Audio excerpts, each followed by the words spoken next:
రంగారెడ్డి జిల్లా రాజేంద్రనగర్ అత్తాపూర్లో విషాదం చోటు చేసుకుంది. విద్యుత్ షాక్తో 11 బాలుడు తనిష్క్ చనిపోయాడు. ఫ్రెండ్స్తో కలిసి ఇంటిపై కైట్ ఎగురవేస్తుండగా కరెంటు తీగలు తగిలి తనిష్క్ మృతి చెందాడు. స్పాట్లోనే కుప్పకూలిన తనిష్క్ ని ఆసుపత్రికి తరలించారు. అయితే అప్పటికే తనిష్క్ చనిపోయినట్లు డాక్టర్లు చెప్పారు. కేసు నమోదు చేసుకున్న పోలీసులు దర్యాప్తు చేస్తున్నారు. రంగారెడ్డి జిల్లా రాజేంద్రనగర్ అత్తాపూర్లో విషాదం చోటు చేసుకుంది. విద్యుత్ షాక్తో 11 బాలుడు తనిష్క్ చనిపోయాడు. ఫ్రెండ్స్తో కలిసి ఇంటిపై కైట్ ఎగురవేస్తుండగా కరెంటు తీగలు తగిలి తనిష్క్ మృతి చెందాడు. స్పాట్లోనే కుప్పకూలిన తనిష్క్ ని హాస్పిటల్కి తరలించారు. అయితే అప్పటికే తనిష్క్ చనిపోయినట్లు డాక్టర్లు చెప్పారు.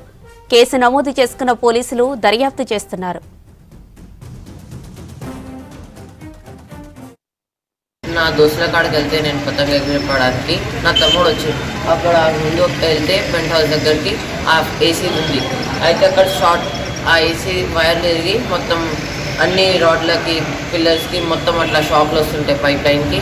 మళ్ళీ అలా నీకు షార్ట్ తగిలింది. మోహిత్ అని అరిచిండారు. నాకు నేను ఉరికిన దగ్గర వెళ్ళినప్పుడు కింద పడిపోయాడు. ఆయనకి ముట్టుకుంటే ఏం షార్ట్ రాలే.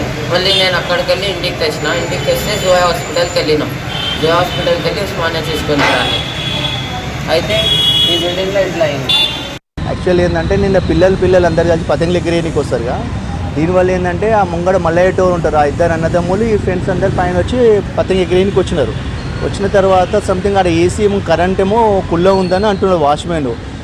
దానివల్ల ఏంటంటే రేలింగ్కు టచ్ అయినట్టు, అది పవర్ టచ్ అయినట్టు ఆ అబ్బాయి చూసుకోలేడు. ఆ రేలింగ్ ఇట్లనే ఒరిగినట్టు పతంగ ఎగిరేసుకుంటే సంథింగ్ కింద పడిపోయాడు. తమ్ముడు వాళ్ళన్న పతంగ ఎగిరేస్తున్నాడు. అప్పుడు ఇమ్మీడియట్లీ ఇంకా ఏమైందో అప్పుడే తీసుకెళ్ళాడు. వాళ్ళ బ్రదర్ తీసుకెళ్ళిపోయాడు ఇమ్మీడియట్లీ. వీళ్ళు ముంగడ మల్లయ్యలు ఉంటే ఎక్కడ ఉంటారు వాళ్ళు? పాపం రెంట్కు ఉంటారు. అలా రెంట్కు వచ్చినారు. వాళ్ళ పిల్లలు వచ్చి ఆడుకుంటారు. ఫ్రెండ్స్ ఆడుకోనికి వస్తారు. అట్లా ఎదురుగా అపార్ట్మెంట్ ఫ్రెండ్స్ అందరు కలిసి ఆడుకోనికి వచ్చినట్టు అబ్బాయి నిన్న బై మిస్టేక్ జరిగింది, చనిపోయాడు.